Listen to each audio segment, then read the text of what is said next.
Everyone, কি অবস্থা সবার? কেমন আছো? আমি আকাশ রয়, তোমাদের আকাশ ভাইয়া। বরাবরের নেই, আজকে এই ভিডিওতে সবাইকে স্বাগত জানাচ্ছি। তো আজকে হচ্ছে খুব রিসেন্ট আসা আমরা একটা ঢাকা ইউনিভার্সিটির একটা কোশ্চেন সলভ করব। সেটা হচ্ছে 2024-25 সেশনে আসা খুব রিসেন্ট একটা কোশ্চেন।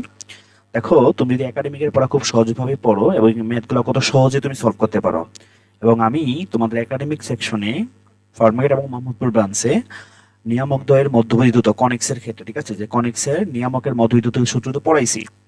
তো দেখো, এই যে সমীকরণটা আছে, যে 9x² plus 25y² is equal two হচ্ছে 225, এটা একটা উপবৃত্তের সমীকরণ। এটা কি ভাইয়া বলো তো? এটা একটা উপবৃত্তের সমীকরণ, right? এটা উপবৃত্তের সমীকরণ। তো আমরা উপবৃত্তের সমীকরণের ক্ষেত্রে যে নিয়ামক দ্বয়ের মধ্যবর্তী দূরত্ব, তার মানে ভাইয়া এই যে Z1 ওই Z2 যে ডিস্টেন্সের সূত্রটা ছিল হচ্ছে ভাইয়া A/E, এই পাশে A/E, তো আমাদের একটা সূত্র ছিল 2 × A/E, মানে দুইটা A/E মিলে হচ্ছে নিয়ামক দ্বয়ের মধ্যবর্তী দূরত্ব নির্ণয়ের সূত্র। তাহলে এখানে আমার এর মান লাগবে আর এর মান লাগবে, মানে আমার উৎকেন্দ্রিকতা বের করতে হবে। তাহলে এই সমীকরণটাকে যদি আমরা আদর্শ আকারে প্রকাশ করতে পারি, আমরা 225 দিয়ে যদি ভাগ করি, তাহলে এই 25 চলে যাবে x² নিচে, আর এই 9 চলে যাবে y² নিচে।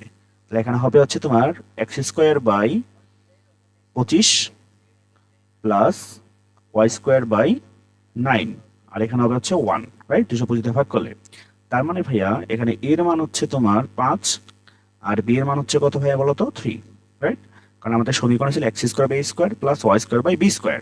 ওকে, তো এখানে উৎকেন্দ্রিকতা মান লাগবে। তো তো আমরা নির্ণয়ের সূত্র সবাই জানি, যে রুট ওভার যে 1 - 1 মনে রাখবা, ছোট স্কোয়ার বাই বড় স্কোয়ার, ছোট স্কোয়ার বাই বড় স্কোয়ার, ছোট সংখ্যাকে বি।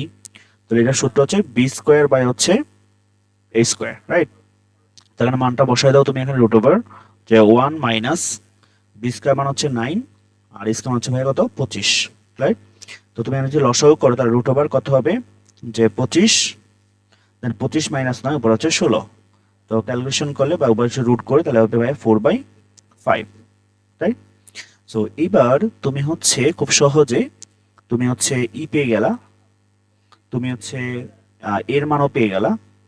সো এই মানটা এখন যদি বসাও, তাহলে কি আসবে? 2 × এ হচ্ছে তোমার 5, আর হচ্ছে তোমার 4/5। তো ক্যালকুলেশন করে যদি করো, 2 × 5 × 4/5টা গুণ হয়ে গেলে উপর হবে 5/4।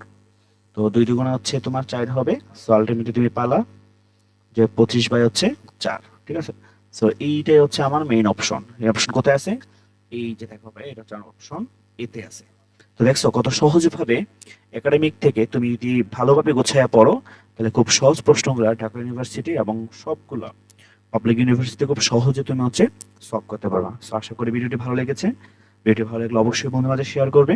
ভালো থেকো সবাই, ধন্যবাদ।